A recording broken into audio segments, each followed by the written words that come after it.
Okay, mayong buntag kanatong tanan mga kaigsoon, no? Lain usab nga gayon nga kita makatuon sa pulong sa Dios. Atong ablihan ang atong mga Biblia diya sa unang Korinto 2:14.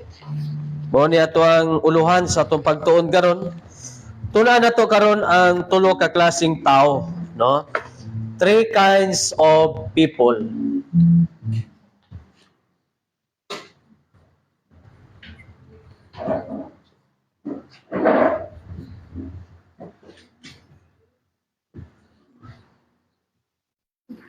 Ang atong text na diya sa 1 Corinthians chapter 2 verse number 14. Nya 1 Corinthians chapter 3 verse number 1. Nya 1 Corinthians 2:12.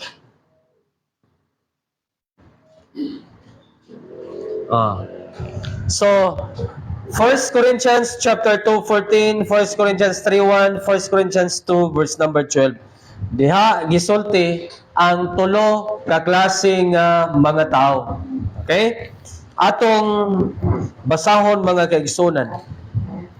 1 Corinthians 2 verse number 14.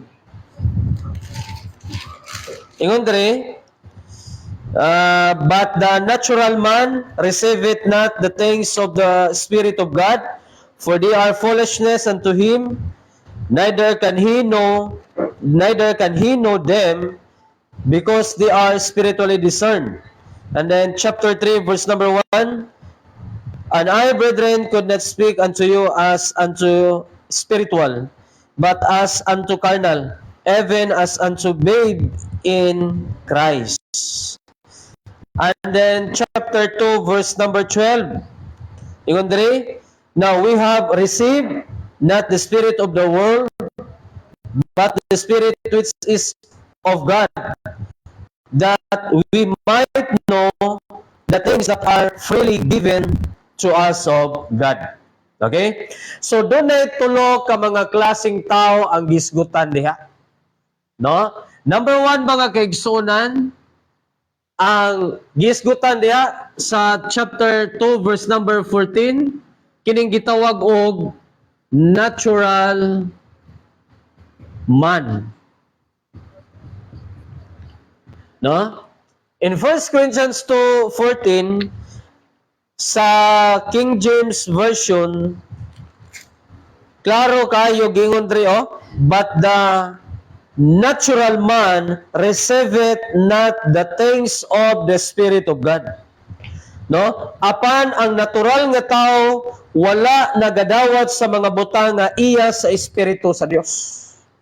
So unsa ning natural man? Natural nga tao. Okay?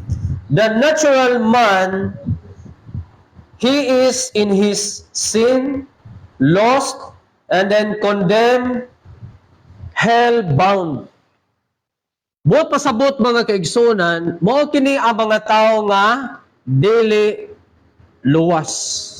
Hindi pa naligtas ang kaniyang kaluluwa, no? Hindi pa niya natanggap si Kristo bilang tagapagligtas ng kaniyang kaluluwa. So, buot pasabot, natural ra gyud siya nga tao, no?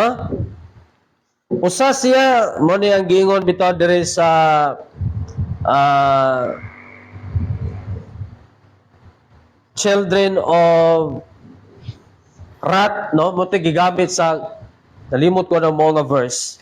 Ari lang ta sa John chapter 8 verse number 44.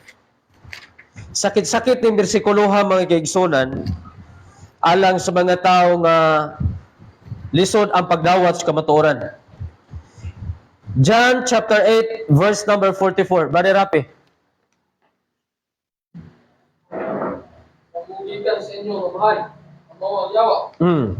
Kung ang inyong tinguha, ang pagnagbaw sa nga panibog sa inyo kabahay.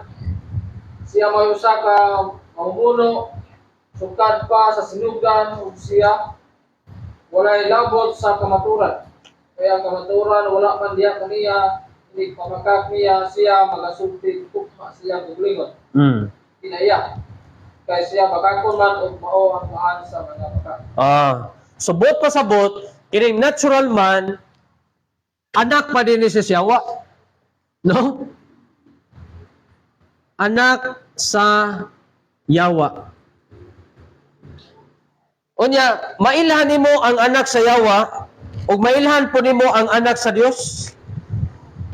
Ingon si Apostol John, arita sa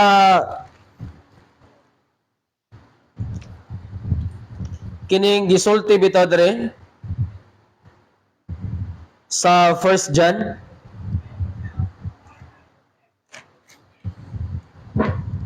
Okay.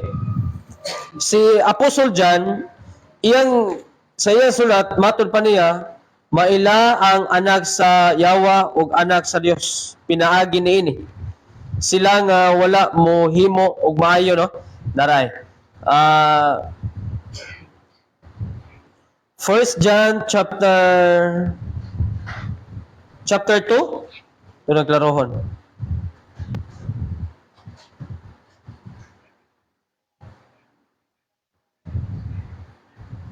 Son of devil.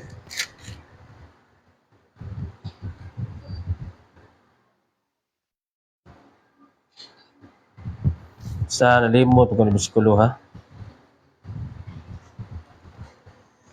1 John chapter 3. Gamatod pa niya, maila ang anak sa Yawa ug anak sa Dios. Chapter 3 verse 1 daw. Tanawa unsang matang sa gugma ang gihatag sa amahan gani kanato. Nga kita pagatawgon nga mga anak sa Dios. Di mo. Ingon gyud dito maila ang mga anak sa Yawa. Yara. Limot ko. Gamitan na tugkuan. Concordance.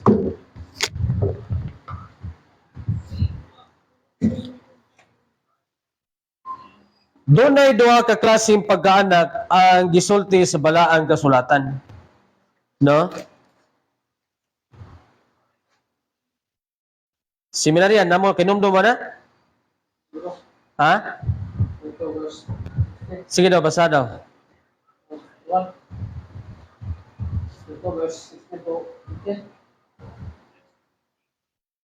Sige daw, basa daw.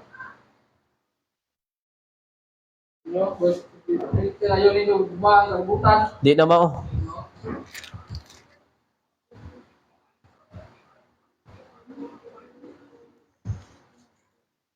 First John 3:8. Ingon dito nga First John 3:8 ha.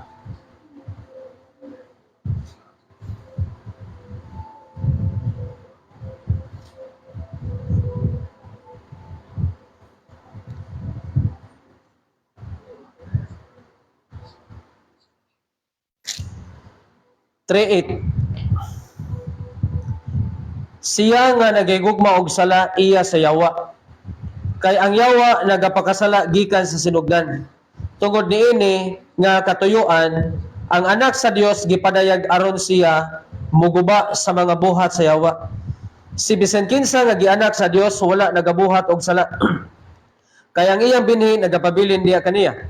Og siya dili makasala tungod kay siya gianak sa Dios. Dinhi niini ang mga anak sa Dios napadayag og ang mga anak sa Yawa. Mao ni og giingon. Si bisan kinsa nga wala nagabuhat og pagkamatarong, dili iya sa Dios ni siya nga wala nahigugma sa igsuon. Sa ato pa ang anak sa Yawa, no? 1 John chapter 3 verse number 8 down to verse number 10. So, doon ay mga pagpaila nga anak pa siya sa Yawa, Tungod kay unas tanan, anaa pa niya ang kalipay sa paghimo og sala. No? Tanawa verse number 9. Verse number 8. Sa mga nagahimo og sala, iya sayawa. So ang mga tao nga wala pa gyud mahimong anak sa Dios, anak pa gyud sa sayawa. Sige gyud naghimog sala. Wa gyud ni tinguha sa espirituhanong butang. No? Musangpit na sa Ginoo kung di na kaya. Oh. Pero ang anak sa Dios, mga kaigsonan, lahi sa gipakita sa anak sa yawa. Mao na nga kung ang anak sa yawa magpakayawa gyud siya. No? Tanaw, palihog do ko basa sa imong version ba rapid diya sa verse number 10. Maila kong kinsa ang mga anak sa Dios, kung kinsa ang mga anak sa yawa. Pinagi nini, bisan kinsa nga wala mahigimog pagpangatarong o wala magdugma sa iyang soon, kini siya dinig iya sa Dios. So maila gyud ay. Oh, so ang natural man mao kini ang mga tao nga anak pa sa yawa. Balik ta sa verse sa 1 Corinthians chapter 2 verse number 14. 1 Corinthians chapter 2 verse number 14. Apan ang natural nga tao wala nagadawat sa mga butang nga iya sa espiritu sa Dios. Unsa daw? Sa 1 Corinthians chapter 2 verse number 14, ang natural nga tao wala nagadawat sa mga butang nga iya sa balaang espiritu, Holy Spirit.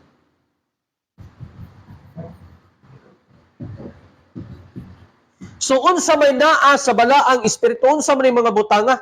Mao ni ang gisulti sa Galatians chapter 5 verse number 22 to 23. Naa diha ang mga butang nga mahatag sa balaang espiritu ngadto sa tao nga nakaangkon og kaluwasan. Atong basahon na nya itandi nato sa 1 Corinthians.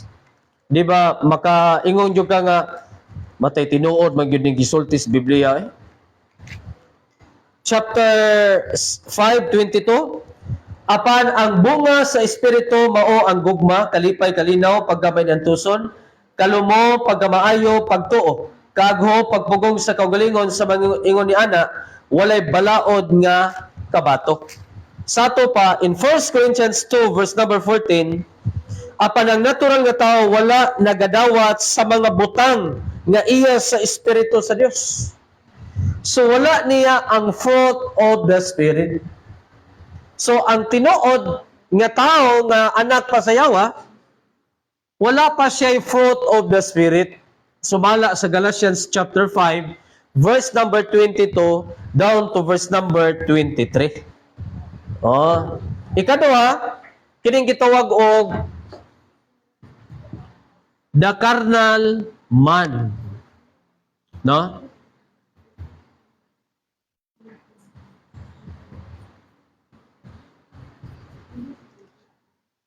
Carnal man.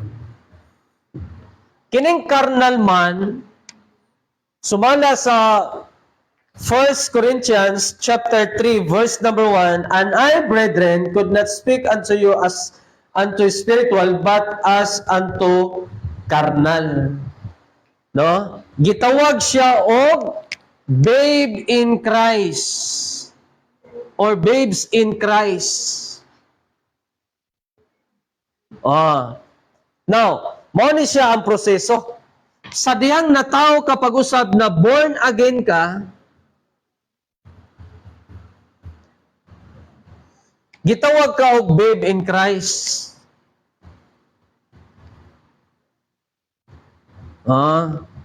So, sa dihang nataw ka ni Kristo, na born again ka, gitawag kag babe in Christ, bata pa ka ni Kristo. Ang babe in Christ, naa pa niya ang gitawag og carnality. Bago pa man siya naluwas.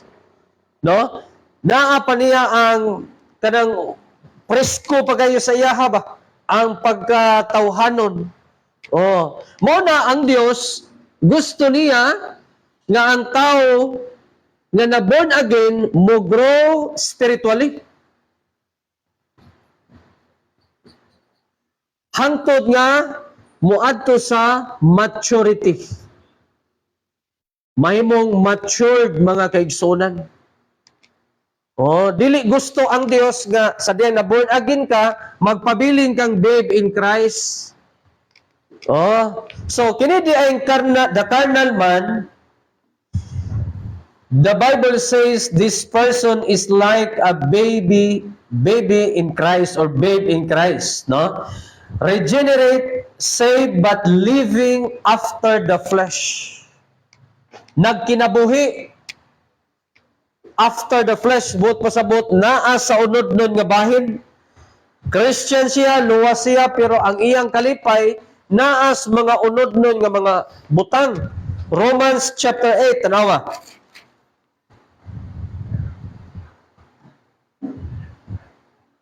Romans chapter 8, verse number 5. Kay sila nga nagasunod sa unod, no? For they that are after the flesh do mind the things of the flesh, but they that after the Spirit, the things of the Spirit. For to be carnally minded is death, but to be spiritually minded is life and peace. Because the carnal mind is enmity against God, for it is not subject to the law of God, neither indeed can be. So, the carnally minded is the enmity of God, no? Kaaway sa Dios. So, kung yung carnality or the carnal man, mo kini ang mga Kristohanon nga kalibutanon pa kayo, anaapang yang kalipay sa mga unod nun nga bahin. Kanya matod pa sa Romans chapter 8 verse number 6, kay ang pagkaunod nun sa hunahuna kamatayon. So mahimula gini siya, wa gi siya kalipay sa mga espirituhanong mga butang. Gusto niya, Christian na siya ha, pero ang latigo, ang kastigo sa Ginoo niya pirmi gyud. Unya verse 9, apan kamo wala diya sa unod, apan anaa sa espiritu. Kung mauman nga ang espiritu sa Dios nagpuyo diya kaninyo, karon kung adunay tao nga wala nagbaton sa espiritu ni Kristo, siya dili iya. O kung si Kristo anaa kaninyo, ang lawas patay tungod sa sala, apan ang espiritu buhi tungod sa pagkamatarong. Sa ato pa, ang ikaduha nga klase nga tao nga gimension sa Bible nga kining gitawag og carnal man, nakaangkon na siya Kristo pero nagpuyo siya sa mga unod ng mga tinguha. So, daghan ang gisulti diri ni Apostol Pablo. Si Apostol Pablo bisan sa Book of Hebrews, mitambag yun siya sa mga katawhan sa Dios nga dili pwede nga magpabilin nga babe in Christ, no? Hebrews chapter 5 verse number 12 to 14.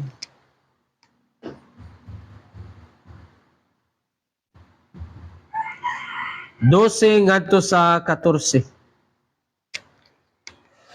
Kay sa diha nga alang sa panahon nga kamo angay nga mahimong mga magtutudlo, kamo nagkinahanglan nga adunay usa nga magtudlo kaninyo pag-usap nga mao ang unang mga prinsipyo sa mga pamulong sa Dios, og nahimong sama sa mga nagkinahanglan o gatas o dili sa magahi nga pagkaon. Kay ang matag usa nga nagagamit og gatas dili hanas sa pulong sa pagkamatarong, kay siya usa ka gamayng bata, okay, babe in Christ. Apan ang magahi nga pagkaon alang kanila nga hamtong na, bisan pa niadtong kinsa pinaagis katarungan sa paggamit ng baton sa ilang panabot na bansay sa pag-ila sa maayo ug dautan. Sa ato pa, kung babe in Christ pa siya, unya dugay na kaayong nangalagad, gitawag siya carnal Christian or carnal man. Oh. Unya kini siya nga Kristohanon, basta carnal pa siya, na niya ang kinaiya sa pagkabata, luoran, dali kay ma-discourage, dali kay maluya, no? Gamay nga maigo sa pulong sa Dios. Masuko siya sa nagwali. Oh, masuko siya sa pastor nga naigo siya sa mensahe. Di na siya ganahan mo simba kay maigo sa wali. Mo na siya gitawag og the carnal man. Unya, kini nga Kristohanon, naa pa niya ang gitawag og pride. Bantayanan ni siya mga kaigsunan kay kung dili niya ma-overcome, dili niya ma-surrender ang iyang kinabuhi, mahimo siyang gitawag og perfectionist nga Christian. Nya di na siya makabantay siyang kaugalingon. Oh. So mo na nga tinguhaon gyud nato nga motubo ta spiritually aron dili ta magpabilin nga babe in Christ. Ikatulo katapusan, kining gitawag og the spiritual man.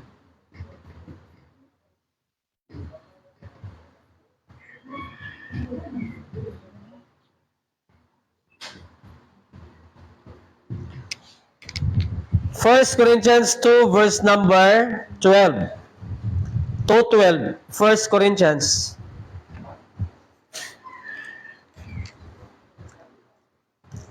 Chapter 2 verse number 12. Now we have received not the spirit of the world, but the spirit which is in of God, that we might know the things that are freely given to us of God. Okay? So, ang giingnan ani kadtong mga kining gitawag og spiritual man. Karon kita nakadawat dili sa espiritu sa kalibutan apan sa espiritu nga iya sa Dios. Aron nga kita mahimong makahibalo sa mga butang nga sa walay bayad gihatag kanato sa Dios. Now, kining gitawag og the spiritual man, what kind of person is this?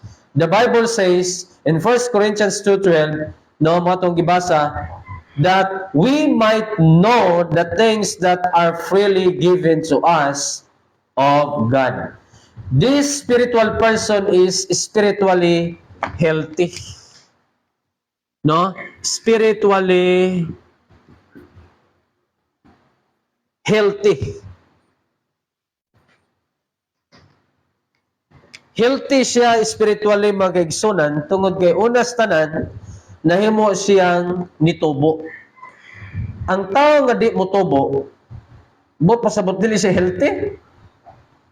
Ha? Kabantay mo ng tanom, kung magtanom ka, dili gay siya katarong tubo, di siya healthy na problema. No?